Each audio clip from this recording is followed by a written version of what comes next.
Mike, the show is starting. Jessica Blaylock on the show, a road trip, roadie action. We got shootout action. It's going to be an awesome show. Mike, the show starts now. Right now. Okay, we good. This is Panthers 360. The hunt is on for the Florida Panthers. Bouncing puck, score! Sam Bennett got it! The regular season in full swing, and with it, a push to survive and advance. Some more bodies to the net could cause more chaos. Injuries already taking its toll. The weight doesn't get heavier, you just have fewer guys to lift. The goal remains the same, to hoist Lord Stanley's Cup and rewrite hockey history. We're going to fight for that goal every day. This season, we're bringing you an entirely new perspective of Panthers hockey. We have at least one spare for everything. New analysis. I don't care if you're the top team in the league or the last team in the league. Every night, it's a battle. New stories. We are the only NHL dance team that dances on the ice. All with a brand new look and new flair from the Cats. To the Florida fans, I would say enjoy the process. This is Panthers 360. He is your big dog in the ring. This is Panthers 360, presented by RK Zero Proof Spirits. The Florida Panthers now out west for their second long road trip of this early season. For us, we're holding down the fort here in South Florida. Welcome to Panthers 360. I'm Mike Trim. A lot to get to. Maybe you missed some things, but let's run through that lineup card to see what's on tap for this show.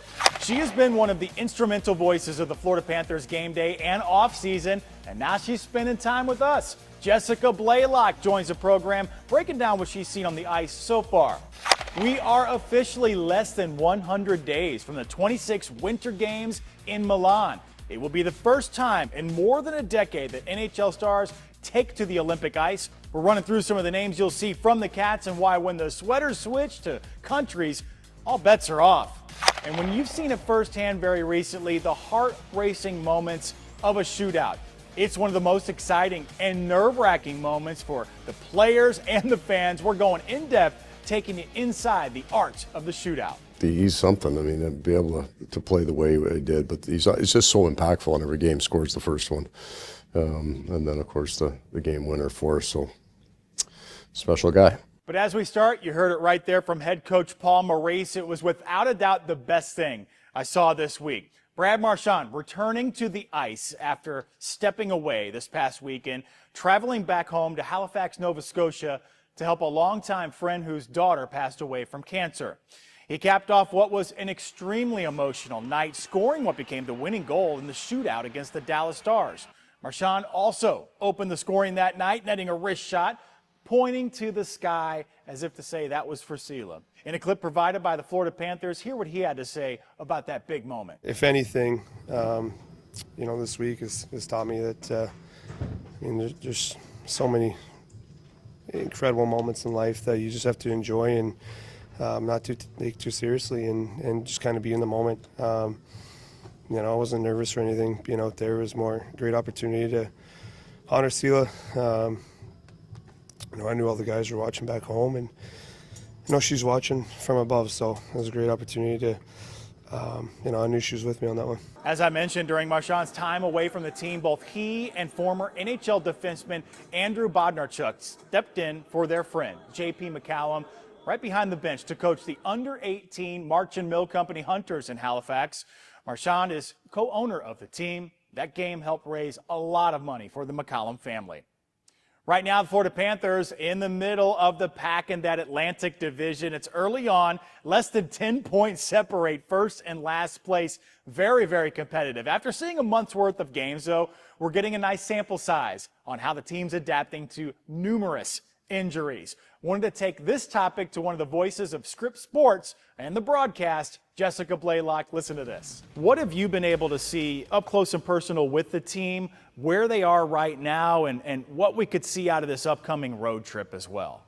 Yeah, I think what you've seen early on in the season is a team that is still continuing to figure out their identity without key pieces like Alexander Barkov, Matthew Tkachuk, Tomas Nosek, and Dmitry Kulikov, and now having to play, right now without Jonah Gadjevich, which is still just a wait and see what's going to end up happening with him. So when you take key components out of your lineup like that, especially players like Barkov and Tkachuk, who touch every single aspect of the game.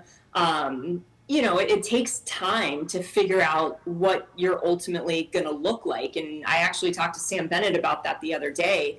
And he said, you know, he expects the whole season to kind of be a process of figuring out what the team's identity is going to look like. So I think the first handful of games, you really just saw maybe a little bit of inconsistency in the sense that they won the 3 at home, then they had an overall kind of tough road trip, able to finish it off with a great win in Boston. And now the past couple of games, you've seen them kind of get back on track of what has really defined their identity over the past couple of years and why they've been able to be so successful.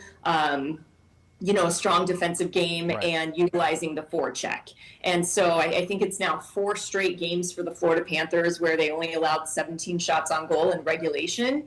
And so that's a very, very impressive number, which just speaks to that defensive identity. And I think the one thing you're really seeing them try and work on a little bit more right now is how to add a little bit more offensively without subtracting from that defensive identity. Okay, page turning, 4-game swing in South Florida. Now the Florida Panthers facing another challenging stretch of games under their second long road trip of the season. This time they're going out west, including games against the Anaheim Ducks, Kings, Sharks, and Golden Knights. The Panthers already wrapping up the 2-game series against Anaheim for the entire year by the end of this road trip.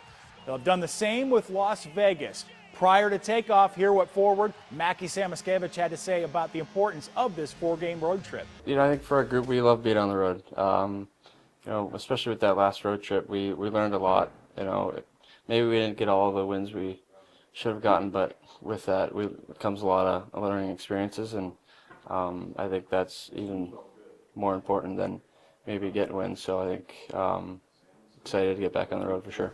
When the Panthers return home, there will be 5 straight games at Amerant Bank Arena. Take out your pen, put it in your phone, whatever you have to do, get these dates memorized. November 13th, that's a Thursday. It is their first game back at home against Alice Ovechkin and the Washington Capitals. 2 days later, the first edition of the Battle of Florida versus the Tampa Bay Lightning.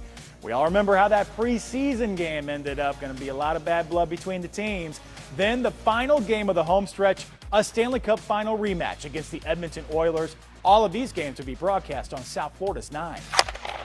As we continue play in the American Hockey League, that's heating up for sure ahead. Checking in on the boys from Charlotte as the season enters a new month.